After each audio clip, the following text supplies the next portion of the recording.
नमस्कार दोस्तों, मैं फ़हीम स्वागत करता हूं आप सभी का आपके अपने चैनल JKR न्यूज़ कानपुर में। दोस्तों, आज हमारे साथ मौजूद हैं दलित सेना के राष्ट्रीय महासचिव श्री दीपक जाटव जी। आइए स्वागत करते हैं इनका जी। बहुत बहुत स्वागत है आपका दीपक जाटव जी। धन्यवाद।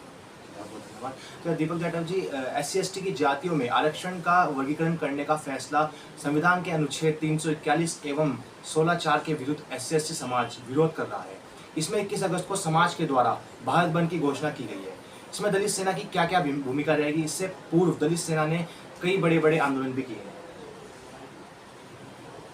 देखिए, जो फैसला आया है सुप्रीम कोर्ट का, जो फैसला आया है अभी 3 दिन पहले, इसमें जो है कोई ऐसा नहीं है मामला कि भाई एक वर्ग है वो अनुसूचित जाति के अंदर जो है हमारी जातियां हैं, तो एक परिवार है, अनुसूचित जाति का जो परिवार है उसके अंदर ये सुप्रीम कोर्ट का फैसला एक समाज के बीच विभाजन करने वाला फैसला है। सुप्रीम कोर्ट जैसे जो है एक मतलब जो सर्वोच्च न्यायालय है, तो कम से कम उसको इस बारे में इस प्रकार की दखलंदाजी दे, केंद्र को निर्देशित करे, राज्य सरकारों को निर्देशित करे कि आप इसको जो है मतलब इसको चिन्हित करें, कौन इसमें रहेगा, कौन बाहर रहेगा, ये सब जो चीज़ें हैं इसका कोई मतलब नहीं है। दूसरी बात है, राज्य सरकारों के ये अधिकार क्षेत्र में आता नहीं है।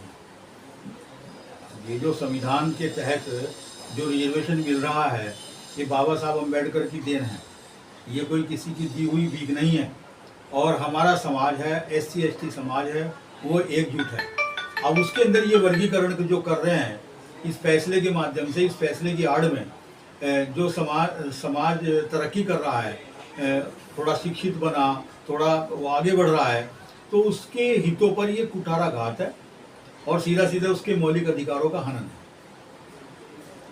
अच्छा, इसमें एक सवाल और आपसे, और आपके जो नेता है पशुपति पारस जी, उनका संगठन को क्या निर्देश है? देखिए, हमारे जो राष्ट्रीय अध्यक्ष हैं माननीय पशुपति पारस जी, दलित सेना को पिछले हफ्ते से एक बड़ा ही सक्रिय अभियान जो है चलाया गया है, जिसमें उन सभी राज्यों में जो है इसकी शुरुआत हो गई है। इसकी शुरुआत बिहार से हुई है, अभी 31 जुलाई से शुरुआत हो गई है।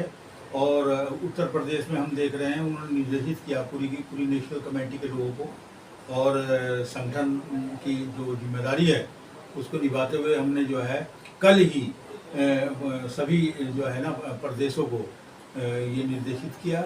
और हमारे जो राष्ट्रीय अध्यक्ष माननीय पशुपति पारस जी ने सबको ये कहा है कि हमारे लिए जो पार्टी है या सरकार है वो बाद की चीज़ है, पहले हमारे लिए हमारा SC/ST समाज है। और अगर हमें समाज में से और पार्टी में से किसी एक को चुनना पड़े तो हम पहले समाज को चुनेंगे। और राजनीति इस पर नहीं होनी चाहिए। सब लोग एकजुट होकर के इस आंदोलन को लड़ेंगे। दलित सेना के द्वारा पहले भी आंदोलन हुए हैं, हमने बहुत आंदोलन किए हैं, चाहे कुमेर कांड रहा हो, चाहे मध्य प्रदेश का मामला रहा हो, चाहे आगरा का मामला रहा हो, और यहाँ सहारनपुर का रणवलपुर कांड रहा हो। दलित सेना के द्वारा जो है मुंबई की रमाबाई कॉलोनी में जब 4 जुलाई को बाबा साहब की प्रतिमा पे काली पोती के विरोध करने पे 11 दलितों को जो है गोली मार दी गई, उसके विरोध में हमने यहाँ 17 जुलाई को सहारनपुर बंद कराया था। ऐतिहासिक बंद हुआ था, पहली बार दलितों का बंद था। और इतना ही नहीं, असदपुर कांड हुआ था उससे पूर्व, उसमें भी दलित सेना की भूमिका रही। जब जब कहीं उत्पीड़न का मामला रहा है, दलित सेना हमेशा समाज के लिए इसलिए नहीं खड़ी है कि कोई हमारा ये है कि हमारा दायित्व बनता है। माननीय रामविलास पासवान जी ने 1983 में दलित सेना का गठन किया, और जहाँ उस समय उत्पीड़न होता था और उसकी जो है रिपोर्ट नहीं लिखी जाती थी, तो फिर हम लोगों ने दलित सेना के माध्यम से पासवान चौकियाँ स्थापित की। ब्लॉक स्तर पे हमने ब्लॉक अध्यक्ष को नियुक्त किया, और जो भी जिसका उत्पीड़न होता था वो चौकी पे जाके रिपोर्ट करता था, फिर जाकर के उसकी हम लोग पैरवी करा करते थे। और फिर इतना ही नहीं, जब हमने देखा कि अनुसूचित जाति के लोगों को अभी भी न्याय नहीं मिल रहा है, सरकार के द्वारा इसमें कोई ऐसा एक्ट बनना चाहिए जिसके लिए जिलाधिकारी और SSP भी कम से कम ये पाबंद रहें, उनको भी इस दायरे में लाया जाए, है ना।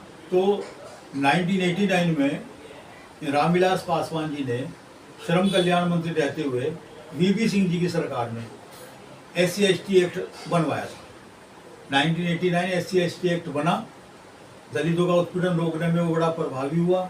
उसके बाद में उसमें बीच में और भी उसके अंदर जो जो अपराध हैं वो उसमें जोड़े गए हैं, और आज भी SC/ST एक्ट जो है वो प्रभावी है। कुछ मामलों में अगर SC/ST के हितों की अनदेखी हो रही है तो निश्चित रूप से जो समाज है उसमें आक्रोश होना स्वाभाविक है। आंदोलन के लिए उसको सड़कों पे आना ही होगा। और जो समाज ने आह्वान किया है, अभी आपने 21 अगस्त के बारे में पूछा, वो पूरे समाज के द्वारा एक सामूहिक ये निर्णय है। उसमें कहीं कोई ये नहीं कि कोई व्यक्ति विशेष कोई नेता है, पूरा समाज इसके लिए नेतृत्व करेगा। ये सामूहिक नेतृत्व है। जब समाज का मामला होता है तो उस पर कोई राजनीति या कोई ये नहीं होता। दलित सेना भी एक मजबूत संगठन राष्ट्रीय स्तर पे है, जिसकी पूरे के पूरे देश के अंदर हर राज्य में जो है हमारी इकाइयाँ हैं और वो सक्रिय हैं। जो संगठन 1983 से काम कर रहा है, और इस संगठन की ताकत के बल पे ही 28 नवंबर 2000 को माननीय रामविलास पासवान जी ने दलित सेना की ताकत पे पार्टी की घोषणा की थी। लोक जनशक्ति पार्टी का जो गठन हुआ था वो दलित सेना की ताकत से, दलित सेना की कोख से जन्म लिया था लोक जनशक्ति पार्टी ने। आज लोग जानते हैं कि दलित सेना के जो आंदोलन है ना, वो कभी दलित सेना के लोग समाज हित में आंदोलन से पीछे हटे हैं, और 21 तारीख को भी पीछे हटने वाले नहीं हैं। और जिस राज्य की सरकार इसको अमल में लाने का काम करेगी और दलितों को उत्पीड़न करने का काम करेगी, अन्य जो है राज्यों से देश का दलित उसी राज्य में जाकर के वहां की उसी सरकार की ईंट से ईंट बजाने का काम करेगा। इस मुगालते में कोई सरकार ना रहे।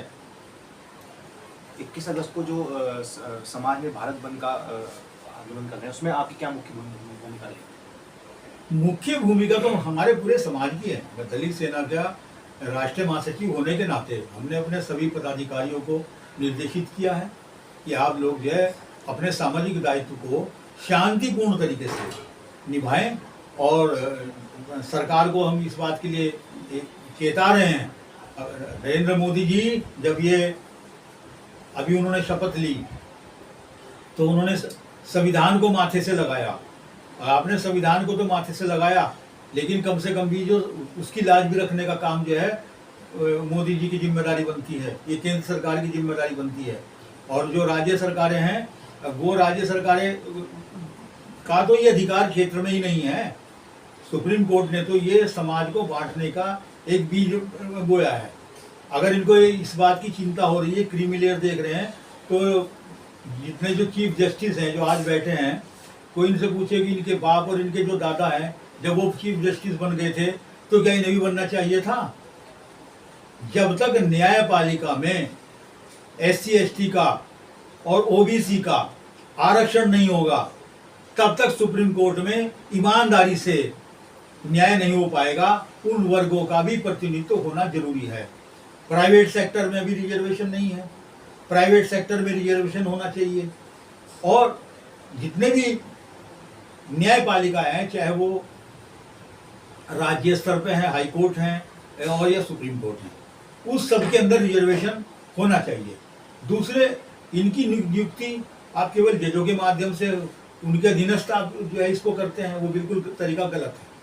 उसके लिए बाकायदा आप जो है उसी सिस्टम को अपनाइए जो सिस्टम जो है अन्य परीक्षाओं में होता है, और उसी प्रकार से प्रतिशत के आधार से रिजर्वेशन उसमें भी न्यायपालिका में उसी आधार पर होना चाहिए। और जो हमारा कोटा अभी तक पूरा नहीं हुआ है, पहले हमारा कोटा तो पूरा कर दो SC/ST का, वो कोटा तो पूरा हुआ नहीं है, छटनी करने की बात कर रहे हो आज। तो ये सरासर जो है ये फैसला SC/ST विरोधी है, और हम इस फैसले की जो है निंदा करते हैं।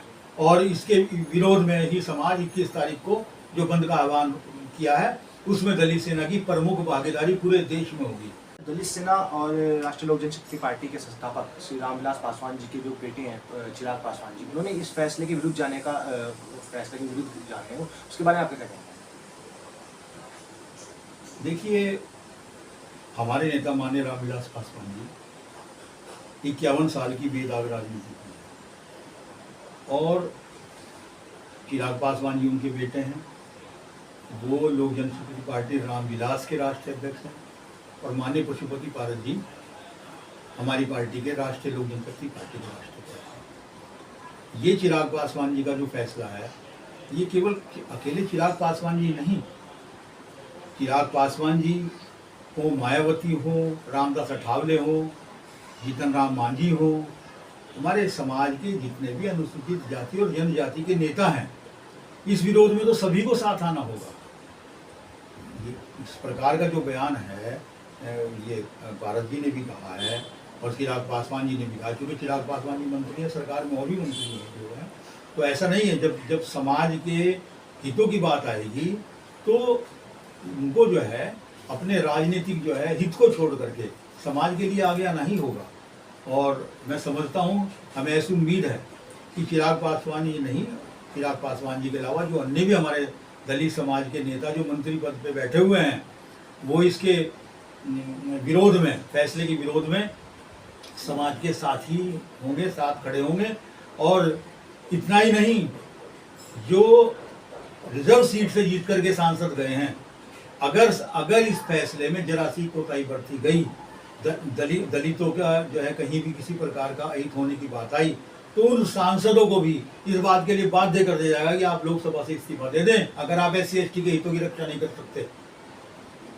इस बात को जानते हैं पशुपति पारस जी भी, इस बात को जानते हैं चिराग पासवान जी, इस बात को जानते हैं रामदास अठावले जी भी, जीतन राम मांझी भी जानते हैं, और इस बात को मायावती जी भी जानती हैं कि आप जिस पिलर पे खड़े होकर के राजनीति कर रहे हैं, बाबा साहब के मिशन की राजनीति कर रहे हैं, दलित वर्ग की राजनीति कर रहे हैं, अगर उस वर्ग के हितों की आप रक्षा नहीं कर सकते तो रख दीजिए आप ये बस्ता, समाज ये पूछेगा ना उनसे। तो इसलिए वो ऐसा नहीं है। जो लोग राष्ट्रीय राजनीति में दलित वर्ग के लोग हैं, जिन नेताओं की बात हो रही है, कोई भी पीछे हटने वाला नहीं है।